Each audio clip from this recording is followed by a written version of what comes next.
পাঁচটি জায়গায় কখনো হাসবেন না, তাহলে কিন্তু আপনি বিপদে পড়ে যাবেন এবং আল্লাহ তাআলা আপনার ইবাদতগুলো নষ্ট করে দেবেন। মনে রাখবেন, হাসির থেকে কান্নাটা বেশি উত্তম। আপনি আল্লাহর জন্য কান্নাকাটি করবেন, আল্লাহর কাছে কান্নাকাটি করবেন, নিজের গুনাহের জন্য কান্নাকাটি করবেন, জাহান্নাম থেকে মুক্তি পাওয়ার জন্য, জান্নাতে যাওয়ার জন্য আপনি আল্লাহর কাছে কান্নাকাটি করবেন। আল্লাহ তাআলা পবিত্র কোরআনুল কারীমের ভিতরে নিজেই বলে দিয়েছেন। পবিত্র কোরআনুল কারীম খুলেন 10 নম্বর পারার 19 নম্বর পৃষ্ঠার 6 নম্বর লাইন, সূরা তাওবায়ের 82 নম্বর আয়াতের প্রথম অংশে আল্লাহ তাআলা বলছেন, ফালইয়াদহাকু কলিলাও ওয়ালইয়াবকু কাসীরা, তোমরা কম হাসো এবং বেশি কাঁদো। আমরা অনেকে দেখা যাচ্ছে হাসি তামাশা এত বেশি করে করি, দেখা যাচ্ছে আস্তে আস্তে আমরা ইবাদতের যে একটা স্বাদ মজা এটা ভুলে যাই। এজন্য 5 জায়গায় হাসা যাবে না। নাম্বার 1 নাম্বার হচ্ছে নামাজে দাঁড়িয়ে আপনি কখনো হাসবেন না।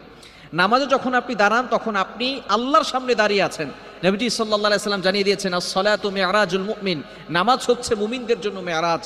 সুতরাং আপনি যখন নামাজে দাঁড়ান, যখন বলেন আলহামদুলিল্লাহি রাব্বিল আলামিন, all praise is due to Allah, সমস্ত প্রশংসা আল্লাহর জন্য, সাথে সাথে আল্লাহ তাআলা উত্তর দিয়ে থাকেন, হামিদানি আবদি, my servant is praising me, আমার বান্দা আমার প্রশংসা করেছে, বলেন সুবহানাল্লাহ। কেন ইমাজিদের আপনি কল্পনা করতে পারছেন?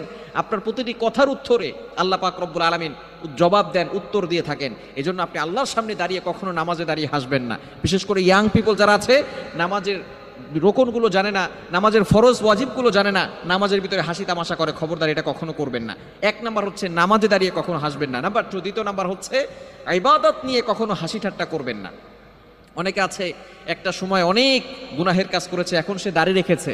এই দাড়ি রাখাটা আল্লাহ তাআলার অন্যতম একটি ইবাদত, নবী সাল্লাল্লাহু আলাইহি ওয়াসাল্লামের সুন্নাত এবং সমস্ত নবীদের সুন্নাত। সুতরাং এই দাড়ি রেখে অনেকে হাসি ঠাট্টা করে যে এখন হুজুর হয়ে গেছে, হুজুরনি হয়ে গেছে।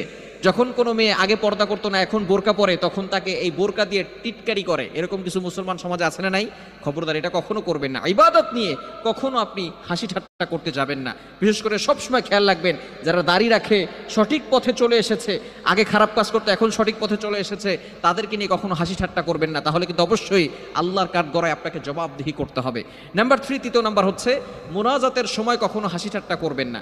অনেকে আছে যখন মুনাজাত করে তখন গল্প করে, মুনাজাত করার সময় এমনভাবে মুনাজাত করতেছে কেমন যেন সে দুষ্টামি করতেছে। খবরদার, এটা কখনো করবেন না। আপনি মুনাজাত যখন করবেন, আল্লাহর সামনে কাকুতি মিনতি করবেন, আদবের সহিত সুন্দর করে বসে একেবারে নিজেকে গোলাম বলে আল্লাহ তাআলার কাছে আখ্যায়িত করতে হবে, আল্লাহ আমার এটা দরকার, আল্লাহ আমি গুনাহ করে ফেলেছি, আল্লাহ আমাকে ক্ষমা করে দাও, আল্লাহ আমি অভাবের ভিতরে পড়ে আছি, আল্লাহ আমার অভাব দূর করে দাও। আপনাকে একেবারে বিনয়ী হতে হবে। যদি আপনি বিনয়ী হতে না পারেন, যদি মুনাজাতের সময় আপনি হাসি ঠাট্টা করেন, তাহলে কিন্তু অবশ্যই আল্লাহর কাঠগড়ায় আপনাকে জবাবদিহি করতে হবে। মুনাজাত তো কবুল হবেই না, পাল্টা আপনার আল্লাহ পাক রব্বুল আলামিন গুনাহ আপনার আমলনামায় লিখে দিবেন। এবং 4 নাম্বার হচ্ছে কারো চেহারা দেখে হাসি ঠাট্টা করবেন না। একজন আছে কালো অথবা একটু খাটো অথবা বেশি লম্বা, এরকম কাউকে দেখে খবরদার ক্রিটিসাইজ করবেন না, তুচ্ছ তাচ্ছিল্য করবেন না। কারণ মানুষকে আল্লাহ তাআলা নিজ হাতে তৈরি করেছেন। আল্লাহ তাআলা তাকে এভাবে তৈরি করেছেন, কোনো মানুষ নিজে নিজে তৈরি হতে পারে নাই, আল্লাহ তাআলা তাদেরকে পাঠিয়েছেন। সুতরাং কালো মানুষ দেখে অথবা অন্য কোনো মানুষ দেখে আপনি হাসি ঠাট্টা কখনো করবেন না। এবং 5 নাম্বার হচ্ছে কবরস্থানে কখনো হাসি ঠাট্টা করবেন না।